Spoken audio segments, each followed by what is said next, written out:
Hey, hi, hello. Welcome to Diana Emerson. Today we're listening to Secrets of the Morgue, and this is John Doe number 5. This man was running unclothed through that dense underbrush before he became somehow overwhelmed. You have to be running for your life.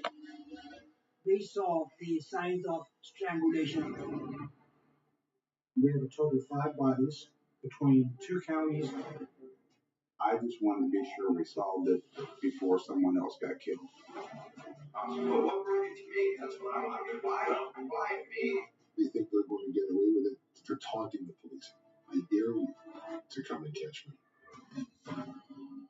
A shocking murder becomes a dark mystery. The victim's body holds the key to convicting the killer. Every fiber is a clue. Every wound is a piece of the puzzle. In these cases, it's up to the medical examiner to find the crucial evidence and catch the murderer. This is Secrets of the Morgue.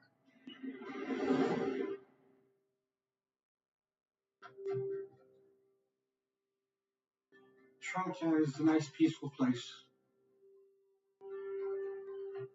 There's a high population of northern visitors that come in during the winter months. It has a lot of wooded areas that attract a host of animals. So there is a lot of hunting that goes on.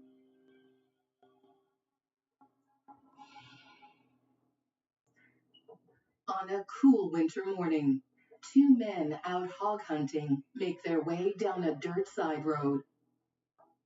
They noticed birds circling around an area. The hunters trail the vulture into a thick palm grove and make a horrifying discovery. They found a body, partially decomposed. It was about 100, 150 yards or so, give or take, in the woods from the edge of the road. The body was nude. There was no clothing, no identification, nothing. The legs were positioned in one place. One arm was down, another arm was up, and the victim was on his back. I immediately thought we had a homicide.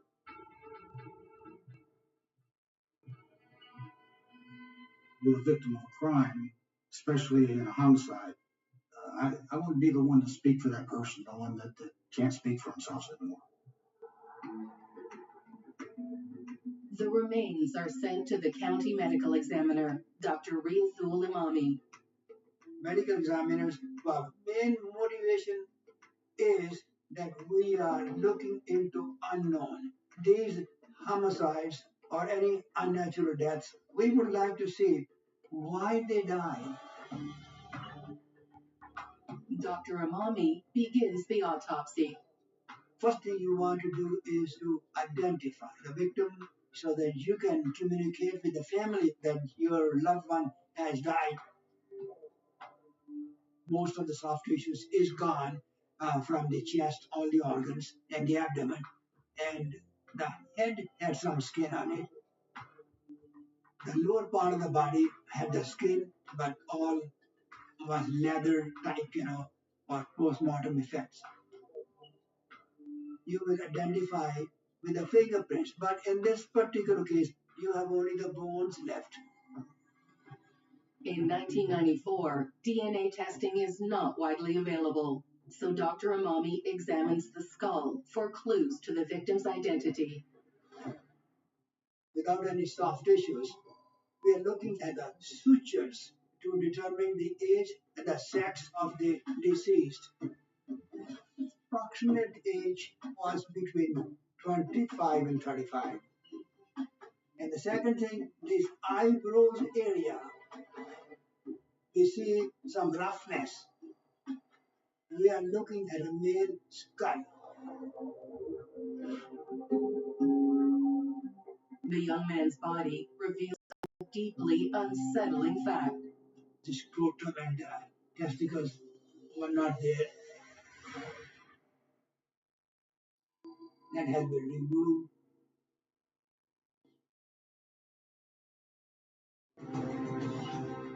Dr. Amami continues to look for ways to identify the victim. The few teeth in the skull can't be linked to dental records, but they do offer investigators clues about who the young man might be. Poor dental hygiene led us in a direction as far as victimology goes. Florida is sort of a magnet for not only tourists, but transient people who may be traveling and looking for work. So they do end up here. They do end up sometimes living in our wooded areas and homeless camps. We go to missing persons report. We go to suspicious persons reports. We go to any reports that were filed in that general area. We'll talk to people that come through that area for a 24-hour period to see if they've seen anything. Transient people really don't know anybody in the area outside of a few homeless people themselves. And they can be here today and gone tomorrow, and nobody would report the missing person. Murders or bodies or bones are big enough to get on the news, but at this point it wasn't leading the news. We didn't know enough about it. All we knew was bones in the woods. No one has any information about the young man killed in the woods. Detectives return to the medical examiner to see if he's found any more clues. We x-ray all the skeletonized bodies or decomposed bodies. We can see in the ankle area there was a rod, small rod.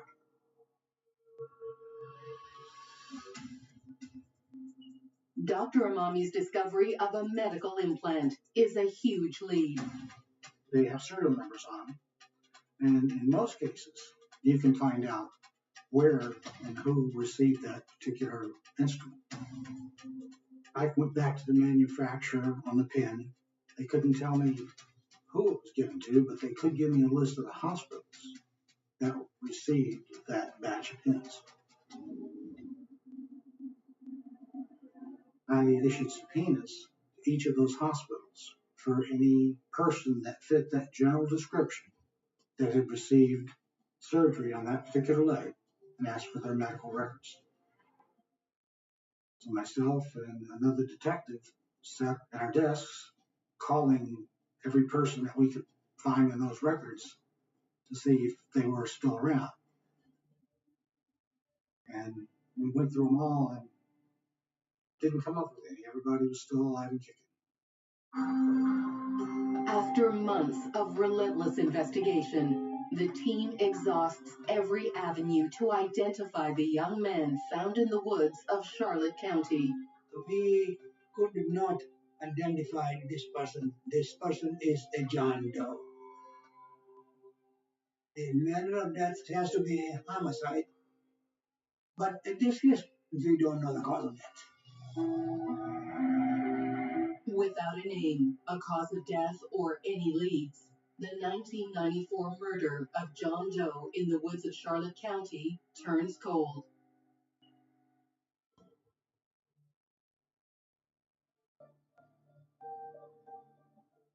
Giving up is not an option.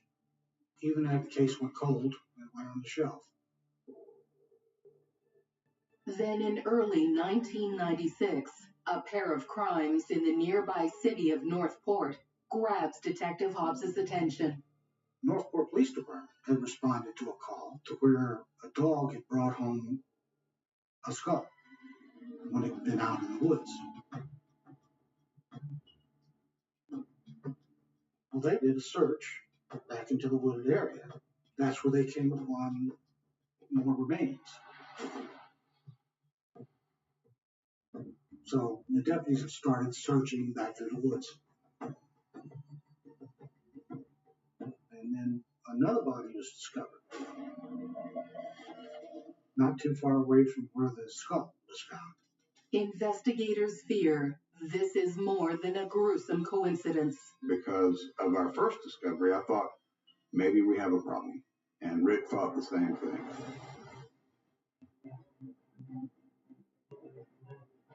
I gathered my reports and my crime scene photographs and went up to Northport PD. detectives believe the 1994 murder of John Doe in Charlotte County could be connected to the two new sets of remains found near Northport. And I sat down with the sergeant up there and started going over his crime scenes. And then we started looking at the photographs. Not only the photographs of the body, photographs of the scenes, even down to the type of roads they were off of, the distance back in the woods. If you didn't know which scene was which, you would not be able to tell them apart. We believe that the same person was responsible for all three bodies.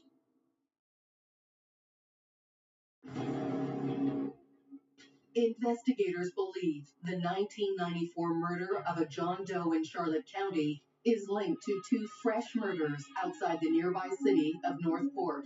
I had a gut feeling that we had a problem. The remains discovered in Northport are sent to the local medical examiner, Dr. James Wilson. I'm oriented towards structural things and understanding them. How is this body that was a natural anatomical specimen been altered that resulted in death? We're the ones who take the responsibility to determine, was this case a homicide or was it an accident? Faced with two potential victims, Dr. Wilson begins examining the skeletal remains of John Doe number 2. We had the skull, most of the vertebrae, most all of the ribs, the upper and lower extremities, I think clavicles and pelvis, and the lower jaw. This body looked like it had been present in the environment for probably a few months. The state of the remains rules out fingerprinting as a means of identification. There are features of male and female skeletons that are suggestive of the gender. This body is clearly a male. The individual was in the 30s or 40s age range. The stature was 73.5 inches. That would be based on multiple measurements of multiple long bones. Without dental records or unique physical characteristics of the bones, the medical examiner can't go further with an identification. We've done as much as we can to identify the victim. You don't know who he is, who he hangs out with, where he works. You know, has he got a wife, brothers, sisters, family? All you had was the bones. With the limited remains, Dr. Wilson also struggles to determine cause of death. You could stab somebody in the chest with a knife that didn't hit any ribs, poke a hole in the heart, and the person would die, but still there can be no marks that you can tell because the soft tissue is all gone.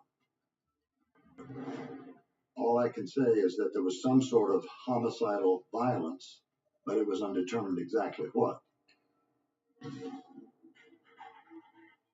Dr. Wilson moves on to autopsy the other victim found near Northport. This was a body that had no clothing associated and no obvious personal belongings. On the body, there were large numbers of larval insects at 3 different stages of their development, which fit with a time since death of perhaps a few weeks. The decomposition wasn't so far advanced. It looked like a Caucasian male. The approximate stature was 65 to 67 inches for his age range. My guesstimate was 20s to 30s. Because the body, as I recall, looked relatively young. Dr. Wilson is able to investigate cause of death on the remains of John Doe number 3. There were 4 openings in the skin of the lower central chest and the upper abdominal region. Those represented 4 stab wounds to the body. I could see a mark on the skin that extended across the lower chest from side to side, just below the level of the breast, and then began to go posterior and further up in the back of the body, which looked like This person may have been, for instance, tied to a tree. There's no doubt the final moments of this man's life were filled with sheer terror. There was an acute injury to the big toe aspect of the foot, a recent cut or laceration. I believe that this man was running unclothed through that dense underbrush before he became somehow overwhelmed and killed. That would take desperation just to run through palmettos, naked. Yeah, I think you'd have to be running for your life. Dr. Wilson makes another disturbing finding, one that matches Dr. Imami's discovery on the 1994 John Doe found in Charlotte County. The male genitalia was absent from the body. The teeth from both of Dr. Wilson's bodies also share similarities with the earlier victim. The two individuals that I looked at, they had features that suggested they hadn't been to a dentist much, if at all, in a number of years prior to the time that they died. So what this was telling us is that our victims were basically street people. Investigators believe the three John Does are connected. The similarities, relatively desolate locations, bodies hidden, bodies unclothed, and with genital mutilation, would suggest an individual serial killer.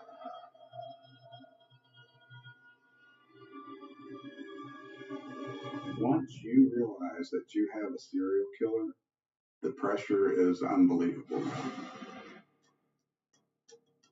The pressure mainly came from within. It came from inside me. Lieutenant Gandy is charged with leading the task force to catch the killer behind the murder of three John Does. We put out what we call a BOLO, Beyond the Lookout, nationwide to homicide units, investigative units, telling them we're dealing with a serial killer. We kept the public informed. We let the media know as much as we could. It really becomes kind of a sense of responsibility to do something, because when someone's actively out there killing, not only is it reporting the news, you're trying to do whatever you can to get this person caught so it stops. As the task force ramps up, investigators get an urgent call. 2 Charlotte County Public Works employees were taking a break. They were working in an area that was heavily wooded, and they decided to take a walk in the woods. And they come up on the skull. Detective Hobbs and Lieutenant Gandy race to the scene. What I saw was the skull of a white man. It wasn't completely decomposed. It still had flesh and hair. We all spread out and started searching the area for additional remains. I found the torso. The remains were mostly skeletonized, having some skin and some tissue left. Not too far from that, I found what was left of the pelvis. No legs, no spine, just cut right at the top of the pelvis. Then I looked off in the distance, and I saw something white laying underneath the tree. And from my vantage point, it kind of looked like it possibly could be a homeless person covered up in sleep. When I started getting close, I noticed a hand kind of sticking a little bit out from the old carpet padding. It looked like blood had dripped on the hands. That's when I called out to Lieutenant Gandy. I think I've got another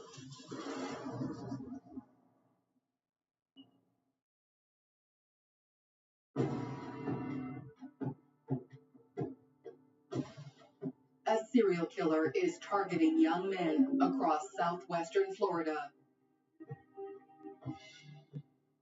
We discovered John Doe number 4 and John Doe number 5.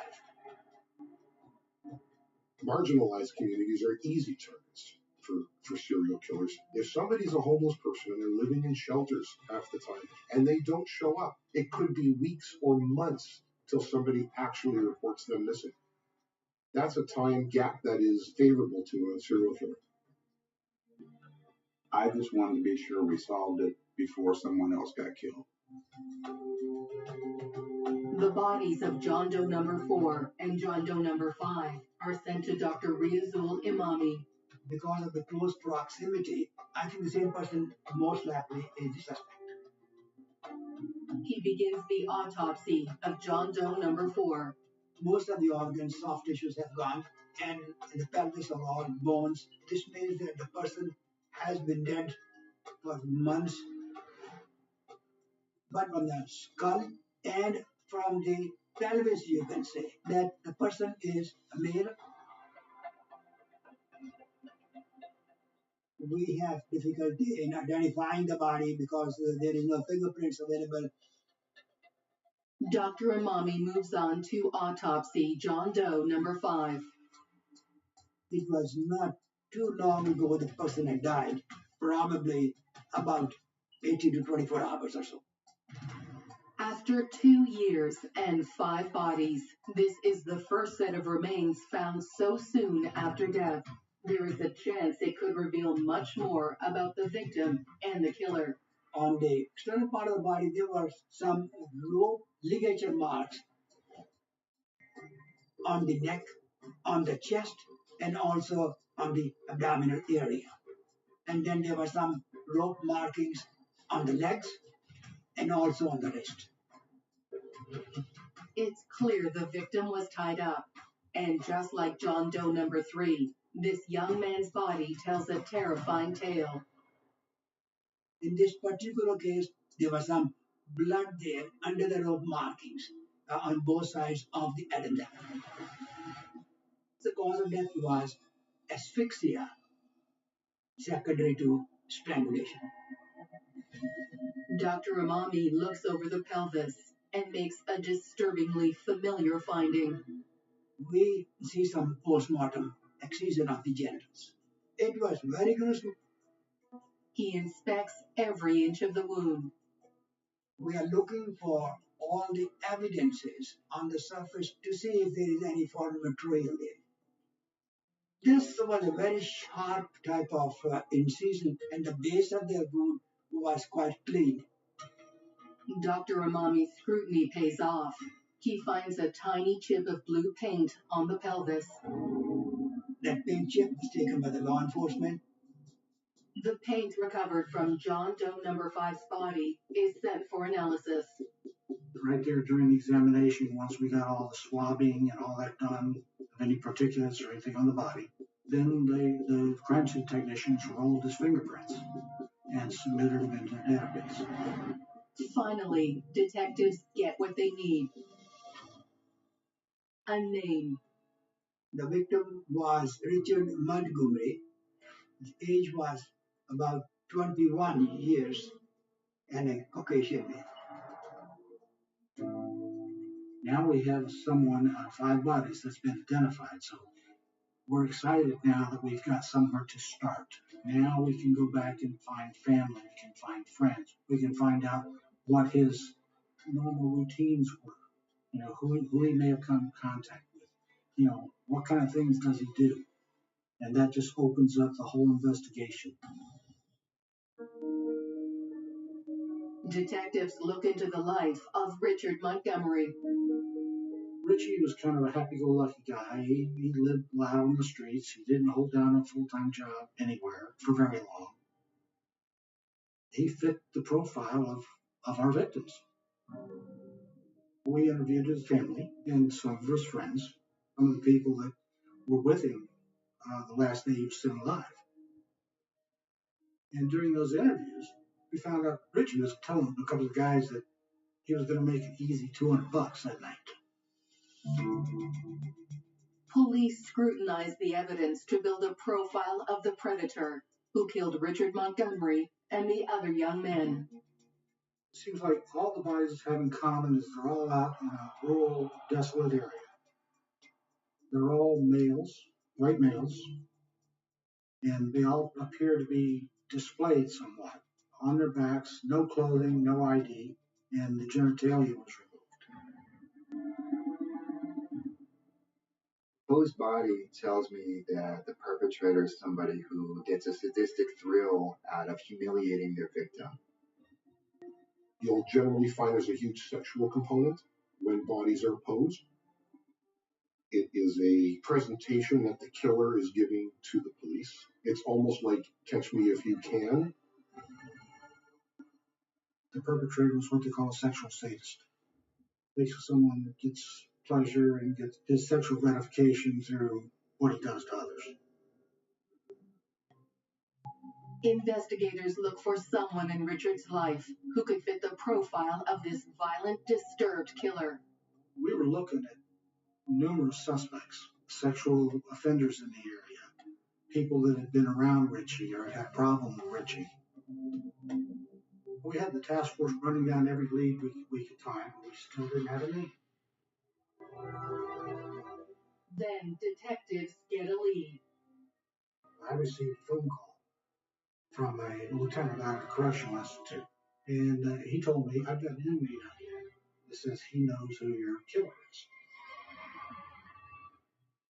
David Payton is a young drifter in jail.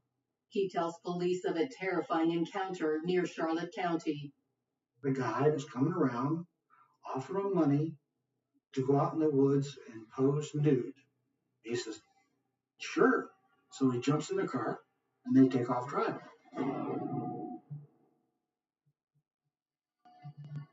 And then all of a sudden, this guy's demeanor changes.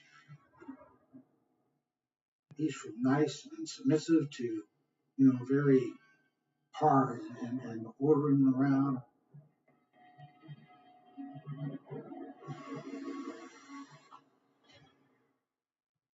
And then the car gets stuck in a mud hole. Mr. Payton says, I want to get out and help push. But the driver wouldn't let him out of the car. The driver orders him to steer the vehicle. When Payton takes the wheel, he happens to glance at the back seat.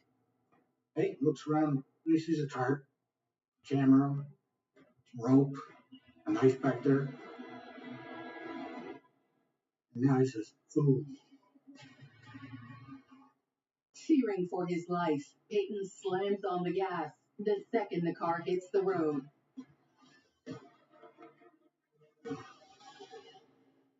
Mr. Payton said, I floored it, took off. Next thing you know, the driver reported the car stolen. I said, what?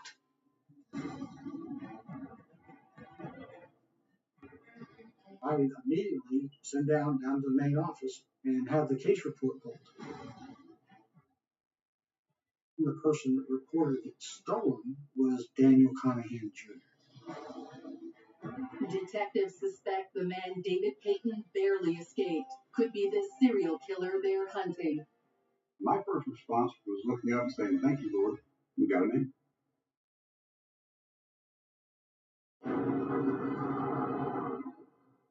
Investigators have a suspect in the murder of Richard Montgomery and 4 other men. But they need more than a jailhouse tip to arrest the vicious killer. We put him under 24/7 surveillance. We had trackers on his car. We had cameras on his house. Anytime he left the house, there was probably 4 to 6 detectives following him. Also had helicopters and or airplanes when he went out. So he was covered. They dig into the life of the suspect.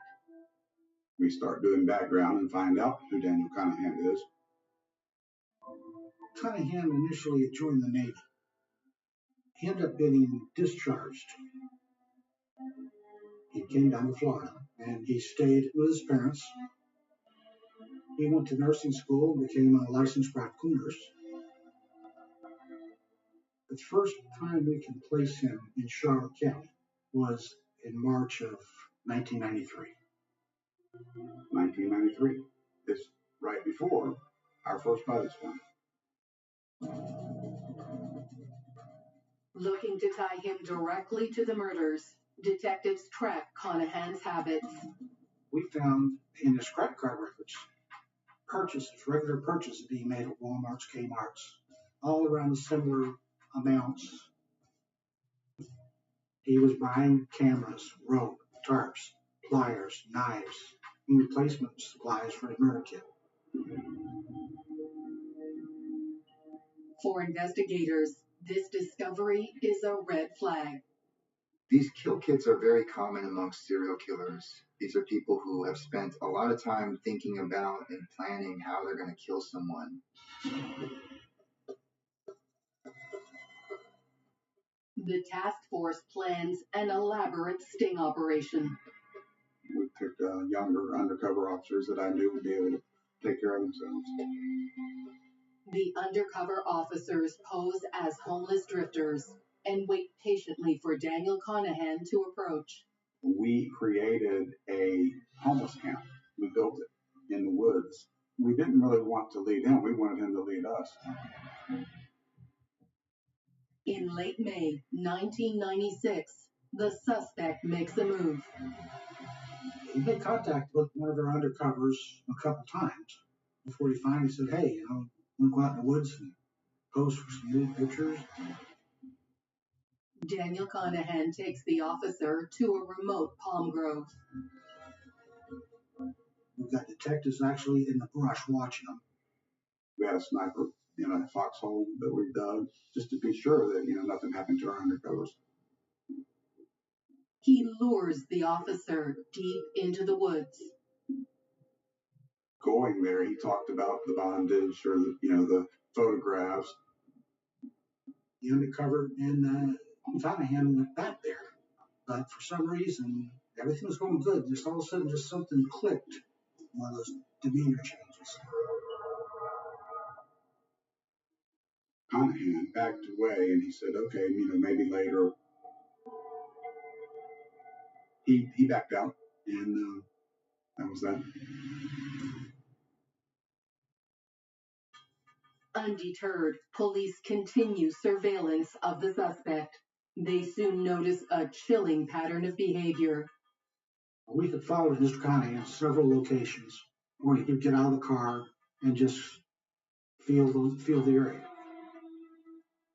A serial killer will dump bodies and will often visit and revisit as a way to relive the memories and the thrill of killing people. The task force decided we're going to do a search. Maybe there's some more bodies back there. We don't know. They bring in extra manpower from police departments across southern Florida. During the search, I had a detective from the Fort Myers Police Department come up to me. He says, yeah, we had one just like this. The officer stuns Detective Hobbs with another story of someone encountering Daniel Conahan. And that's when I said, what do you mean you had one just like this? He says, yeah, but our guy lived. I said, what? Detectives interview the alleged attack victim, 26-year-old Stanley Burden, a sex offender serving time in an Ohio prison. He said this person named Dan in a similar vehicle to Daniel Conahan offered him money to pose nude, offered him money for sex, offered him money to let him photograph him in bondage. This person tied him up, started photographing him, and he couldn't escape. And then the person wrapped a rope around his neck and tried to strangle him. He was choking. Man, this Dan guy says, why don't you just die? Make my job easier. Why don't you just die? The attacker pauses, but he's not about to release his victim. He says, I'm going to go back and get my chainsaw. And when he walks away, Stanley Burden looks down, he sees a small pair of wire cutters. Well, he skinnies down the tree where he can get a hold of them, cuts himself loose, takes off running. Wounded and bleeding, Stanley Burden tears through the dense underbrush until he reaches a road. And that's when this trucker was going down the street and sees this guy running bloody and naked and picks him up and takes him to the hospital. Dr. Riazul Imami compares Stanley Burton's neck injuries to the wounds on Richard Montgomery's body. The hemorrhages in the soft tissues on the anterior and lateral aspects of the neck was there, and that matched with the rope markings outside. Stanley Burton had permanent damage to his vocal cord or his throat. Every breath he takes really is kind of tied back to that moment when he crossed Daniel Conahan. Investigators asked Stanley Burton to identify his attacker. They had what we call a photo bank. It's 6 photographs. That thing no sooner hit the table, he says, "That's it." And identified Connie. I was able to get a search warrant for his house and for his cars. We decided it was time to try an interview with Mr. Conahan. We were going to serve the warrants. We were going to do it all at one time. We made the traffic stop in the parking lot of the Holiday Inn in Punta Gorda, and we had already had a room set up to do an interview with him. Daniel Conahan Jr. agrees to speak with detectives.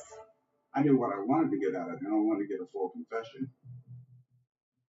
Say your name and service in this investigation, and we became very curious about you, so we wanted to get some questions answered.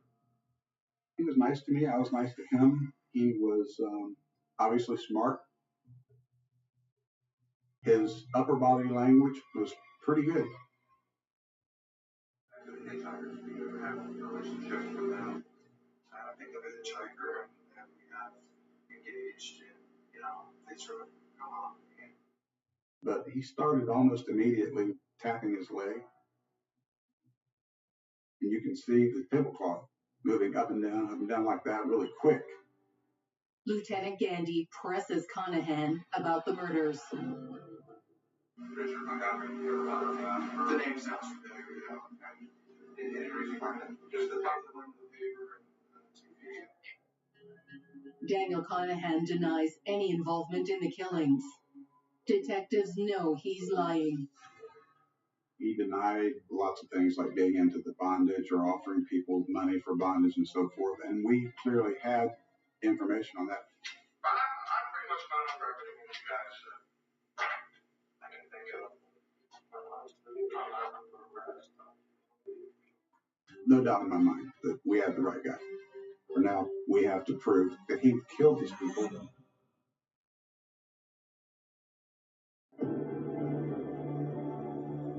As detectives are interviewing Daniel Conahan Jr. in the serial murder of 5 men, a search of the suspect's home turns up key evidence.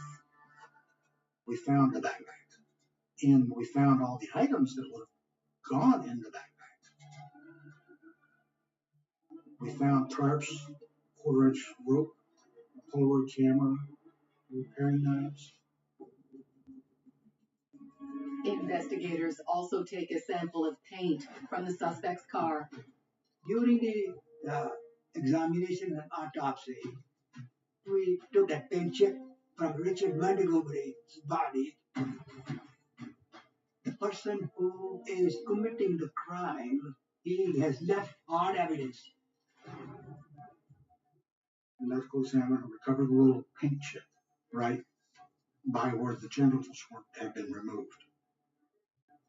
And we collected samples of the paint from Mr. Conahan's cars. Now, the mercury had been painted numerous times, and the paint was flaking off. Well, the lab tested that paint. The paint sample that we recovered from Mr. Montgomery matched the exact paint off of the vehicle. The thickness of the layers, the pigments, all of that matched layer for layer. After 2 years of investigation into the murder of 5 young men, detectives finally have found what they've been searching for, an unmistakable link between Conahan and Richard Montgomery.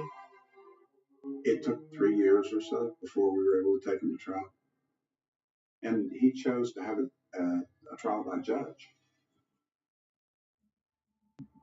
Testimony from detectives and the medical examiner formed the backbone of the prosecution's case. Daniel Conahan Jr. was coming around offering street people money to go out in the woods and pose nude in a bondage type situation. Conahan lured Richard Montgomery into the woods. Daniel Conahan tied him up to these trees and he couldn't escape. There were markings on the back of the body made by the bark of the tree. On the front of the body, I could see some markings there could show that this is a rope marking. And then we go into the neck. The rope must press the throat, and that caused the suffocation and asphyxia. Another key connection Dr. Amami makes for the prosecution comes from the suspect's experience working as a nurse. He has an access to surgical tools working there in the hospital. So to me, the external genitalia which has been removed on Montgomery's body, he has used sharp instruments like the sharp scalpel. After only 25 minutes of deliberation, the judge reaches a verdict. He took a recess and then came back up, found him guilty. Daniel Conahan Jr. is sentenced to death for the cruel and horrific killing of Richard Montgomery. Richie, he was in his early 20s, but he was still a kid. He was loved by his family, and he loved his family. And unfortunately, there was a monster waiting in the woods, and that monster took advantage of Richard's poor decision and murdered him. Eventually, 2 more John Does are identified, and their families notified of their deaths. Daniel Conahan was only actually charged with the one offense. No charges have been laid in connection with these cases, though Conahan remains the prime suspect. When they don't take him to trial for other cases, you're sparing a family more court time and more publicity and more pain. They have to sit there and listen to how their son or their daughter was murdered and mutilated, when you can accomplish the same thing and get a death penalty case on one case. Why subject them to that? They had a lot of really seasoned, committed, and passionate investigators, and it didn't matter to them if these were homeless people, if they were unidentified people. It didn't matter because they were out there and they were determined to catch this person and to make their case. We need the medical examiner to establish that we have a homicide and to prove how a homicide victim was killed. That would lead us to who committed this crime. That makes your case. Once we complete our work, this means that somebody is speaking for the dead. That's very important.